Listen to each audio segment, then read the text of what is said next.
Have you ever ended a busy day feeling completely exhausted, but strangely unsure what you actually accomplished? You answered messages, you checked emails, you attended meetings, you handled small emergencies, you crossed off a few random tasks. Maybe you even looked productive from the outside. But deep down, there's that quiet, uncomfortable feeling. I was busy all day, but was I busy with the right things? That is the problem Peter Bregman tackles in 18 minutes. This book is not really about time management in the usual sense. It is not about squeezing more tasks into your calendar, waking up at 4 a.m., or turning yourself into a productivity robot with a suspiciously color-coded spreadsheet. It is about something much more important: how to stop drifting through your days and start choosing them. Because the truth is, most people do not fail because they are lazy. Most people fail because their attention gets stolen, one tiny moment at a time. A notification here, a meeting there, a quick check of social media, a request from someone else, a task that feels urgent but does not actually matter. And slowly, your day disappears. Peter Bregman's big promise is simple but powerful. You do not need a complicated system to take control of your life. You need a pause. You need focus. You need a daily ritual. And according to Bregman, you need just 18 minutes a day to realign your actions with what truly matters. So let's break down the core lessons of 18 minutes and how you can use them to stop being busy for nothing. The real problem: we move too fast to notice where we're going. Modern life rewards motion. We admire people who are always doing something, always responding, always available, always grinding. But motion is not the same as progress. You can run very fast in the wrong direction and still be lost. That is why Bregman begins with a surprisingly simple idea. Before you move faster, pause. A pause sounds weak in a world obsessed with speed. But in reality, the pause is where your power is. When you pause, you interrupt automatic behavior. You stop reacting for a moment. You create enough space to ask, what am I doing right now? Why am I doing it? Is this actually important? Is this the best use of my energy? Am I choosing this or just reacting to life? Without that pause, your day gets hijacked. You open your laptop and immediately fall into email. You check one notification and somehow lose 20 minutes.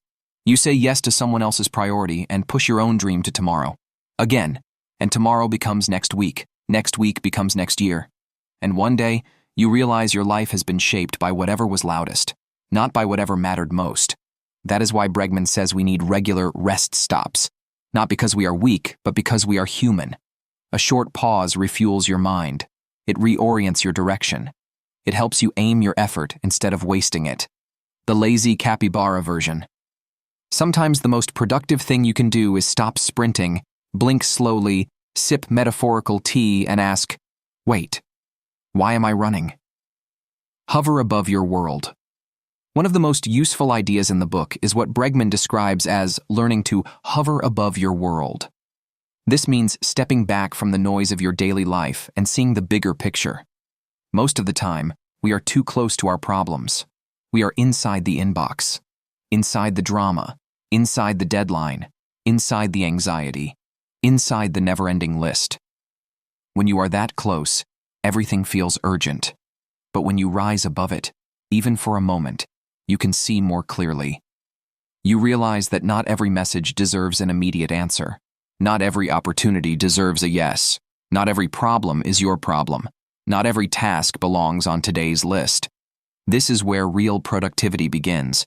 Not with doing more, but with seeing clearly enough to choose what is worth doing. Bregman's approach is not about becoming a machine. It is about becoming more intentional. Because your life is not just your work. You are not only your job title. You are not only your responsibilities.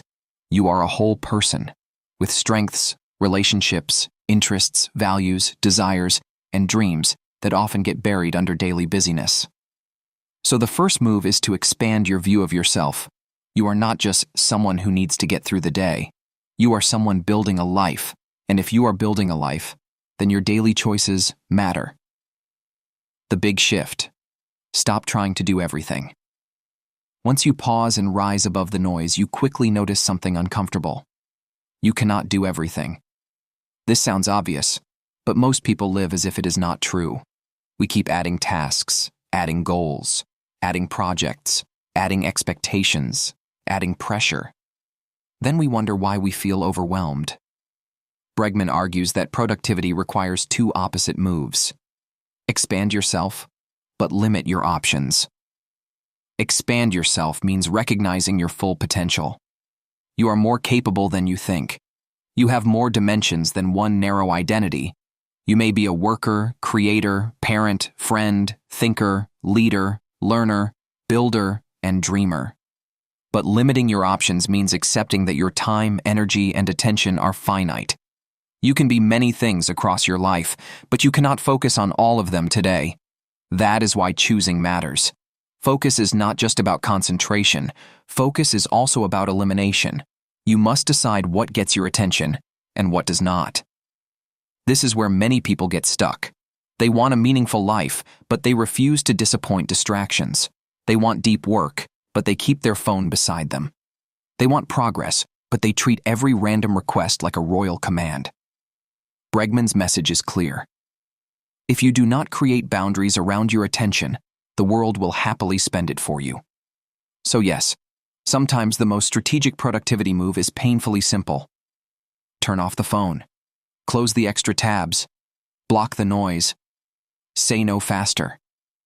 Protect the thing that matters. Not forever. Just long enough to do the work that actually moves your life forward. Your year needs a focus. After building the right mindset, Bregman moves from life to year. Because a meaningful day does not exist in isolation. Your day should connect to your year. Your year should connect to your life. If your yearly focus is unclear, your daily to-do list becomes a junk drawer. Everything gets thrown in there. Urgent tasks, random tasks, other people's tasks, half-important tasks, emotional tasks, tasks that only exist because you did not want to say no. Bregman suggests shaping your year around a few major areas of focus, not 20, not 50, just a few. And to find those areas, he gives 4 powerful elements. Leverage your strengths, embrace your weaknesses, assert your differences, pursue your passions. Let's unpack them. Element 1. Leverage your strengths. The first element is simple. Do more of what you are naturally good at. This sounds obvious, but many people spend most of their lives trying to become average at things they hate. They compare themselves to everyone. Someone is better at public speaking, so they feel behind. Someone is better with numbers, so they feel inadequate. Someone is more creative, more technical, more organized, more charismatic. And suddenly, instead of building on their strengths, they are chasing every weakness. Bregman reminds us, you are not supposed to be everything. You are not a Swiss Army knife with anxiety. Great results usually come from concentrating your energy where you already have leverage. This does not mean you ignore growth. It means you stop trying to win every game. A fish should not measure its life by tree climbing ability. A writer should not panic because they are not a brilliant accountant. A strategic thinker should not feel broken because they dislike repetitive admin tasks. The question is not, how do I become good at everything?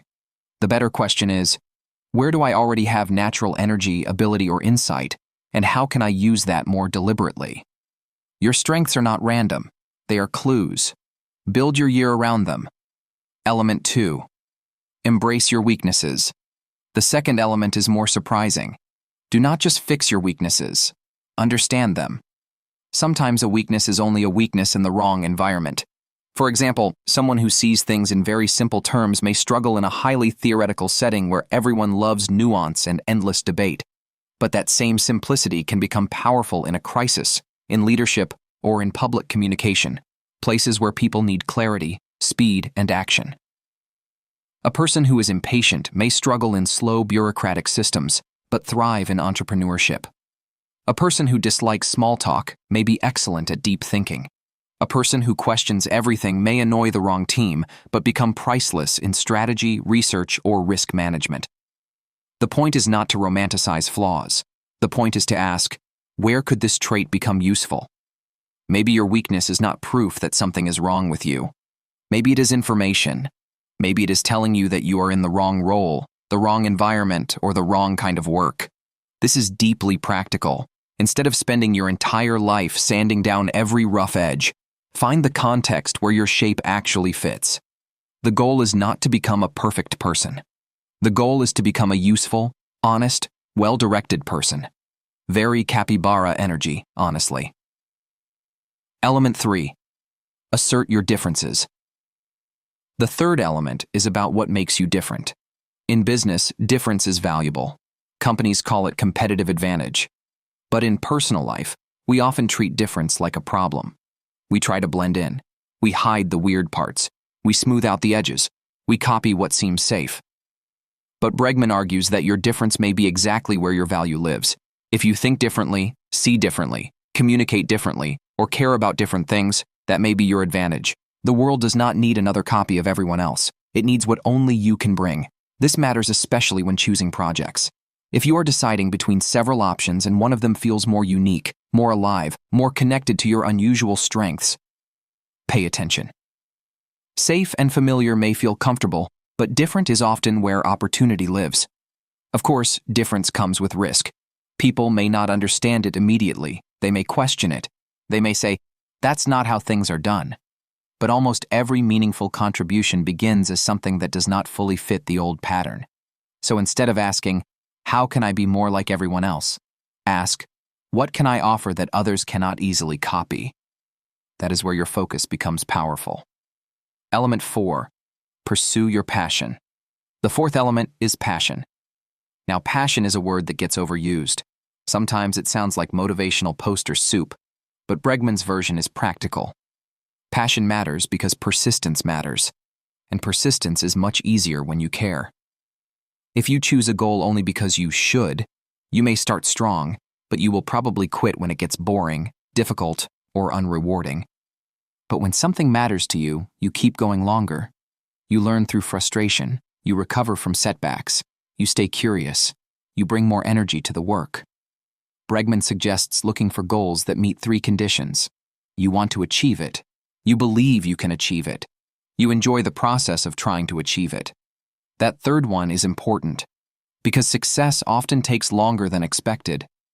If you only love the result but hate the process, your motivation will collapse. So do not just ask, "What outcome do I want?" Ask, "What struggle am I willing to keep showing up for?" That question reveals a lot. A meaningful goal is not always easy, but it gives you a reason to continue. And when your work connects to your strengths, your differences, and your real desires, time stops feeling like something you are only trying to survive. It becomes something you are using to build a life that actually feels like yours. The 18-minute plan. Now we reach the practical heart of the book. Bregman's famous system is an 18-minute daily ritual designed to keep you focused on what matters. It has 3 parts. 1. 5 morning minutes. Before turning on your computer, before diving into messages, before letting the world grab your brain by the collar, pause. Spend 5 minutes planning your day. Look at your calendar. Look at your task list. Then ask, what are the most important things I need to accomplish today? Which tasks connect to my yearly focus? What must be scheduled, not merely wished for? What should I avoid today? That last question is powerful. Most people make to-do lists. Bregman also recommends a not-to-do list, because focus is not only about choosing what to do, it is also about choosing what to ignore. Your not-to-do list might include: do not check email before deep work. Do not say yes immediately to new requests. Do not open social media during work blocks. Do not confuse small tasks with meaningful progress. Do not spend your best energy on someone else's low-priority problem. The key idea is this: if something is important, put it on your calendar. Do not leave your priorities floating in a vague list where they can be pushed aside by noise. A calendar is a commitment. A to-do list is often just a wish farm. 2. 1 minute every hour. The second part is simple. Take 1 minute every hour to refocus. This may sound too small to matter, but that is exactly why it works. You are not trying to rebuild your whole day. You are just interrupting the drift. Every hour, pause and ask, am I doing what I plan to do? Did I get pulled off track? What matters most in the next hour? Do I need to adjust? This creates a rhythm of awareness. Without these check-ins, it is easy to lose an entire afternoon. You start with one task, get pulled into a message, open a browser tab, respond to something, remember another thing, and suddenly your day has been eaten by invisible squirrels. The hourly pause helps you return, again and again. It is not dramatic. It is not fancy, but it is effective. The goal is not perfect focus. The goal is faster recovery, because everyone gets distracted. The difference is how quickly you come back. 3. 5 evening minutes. At the end of the day, take 5 minutes to review.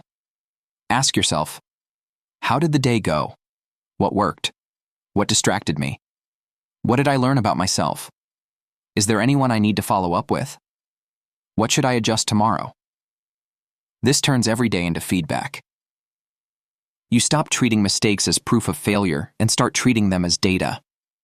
Maybe you notice that you always lose focus after lunch. Maybe you realize that checking email early ruins your morning. Maybe you discover that one type of meeting drains you more than expected. Maybe you see that your most important work happens when your phone is in another room. These insights are gold. Because self-awareness compounds. A small lesson today becomes a better decision tomorrow. And tomorrow's better decision becomes a different life over time. Why this system works. The 18-minute plan works because it respects human nature. It does not assume you will wake up tomorrow as a flawless productivity monk. It assumes you will get distracted. You will forget. You will drift. You will react. You will sometimes choose the easy thing over the important thing. So the system gently brings you back. Morning. Choose your direction. Hourly. Return to your direction. Evening. Learn from your direction. That is it. It is not about controlling every second. It is about installing small moments of intention into your day. And those moments matter because your life is built inside your days. Not in some imaginary future when everything is finally calm. Your life is being built today. In the meeting you accept or decline. In the phone you pick up or put away. In the task you schedule or postpone. In the dream you protect or keep sacrificing. The system is simple because it has to be. A complicated productivity system becomes just another thing to manage, but 18 minutes is small enough to do. And because it is small enough to do, it is powerful enough to repeat. How to apply this today.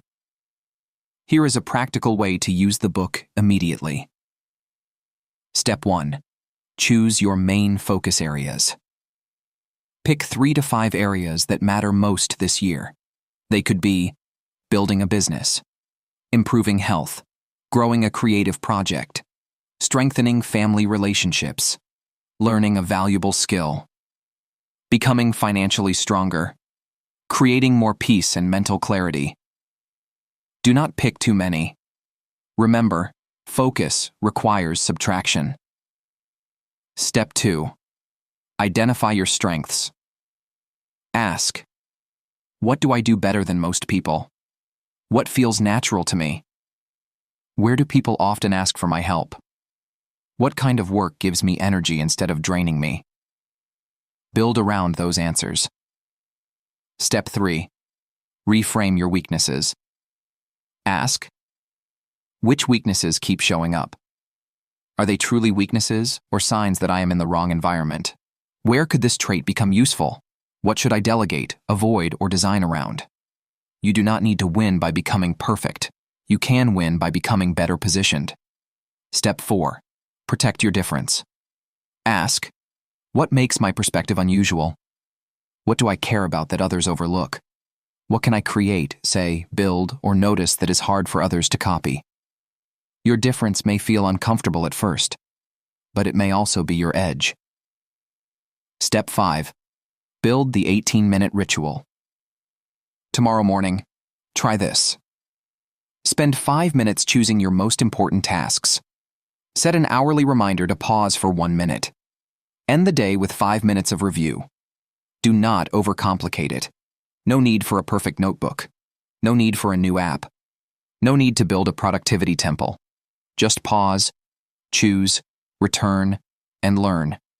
That is the whole game. Final lessons from 18 minutes. The message of 18 minutes is not that you can magically transform your life in 18 minutes. The message is that 18 minutes of deliberate attention can prevent an entire day from being lost. And if you save enough days, you change your life. Peter Bregman reminds us that time management is really life management. Because your calendar is not just a calendar, it is a quiet record of what you are choosing to become. If your days are filled with noise, your life will feel noisy. If your days are shaped by other people's urgency, your life will feel borrowed. If your days never make room for what matters, your dreams will always feel far away. But the good news is, you do not need to fix your whole life today. You just need to pause. Choose one important thing. Schedule it. Protect it. Return to it when you drift. Learn from what happens. Then do it again tomorrow. Small rituals become strong identities. And one day, you may look back and realize that the life you wanted was not built through one dramatic breakthrough. It was built in quiet daily moments. 5 minutes in the morning. 1 minute every hour. 5 minutes at night. 18 minutes to remember who you are, what matters, and where you are going. So here is the challenge. Before you start tomorrow, do not rush into the noise. Take 5 calm minutes. Choose the work that actually matters. And let the world wait for a moment.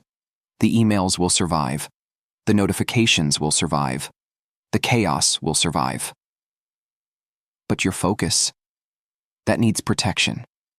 And maybe, just maybe, your future self will thank you for being a little less reactive and a little more capybara.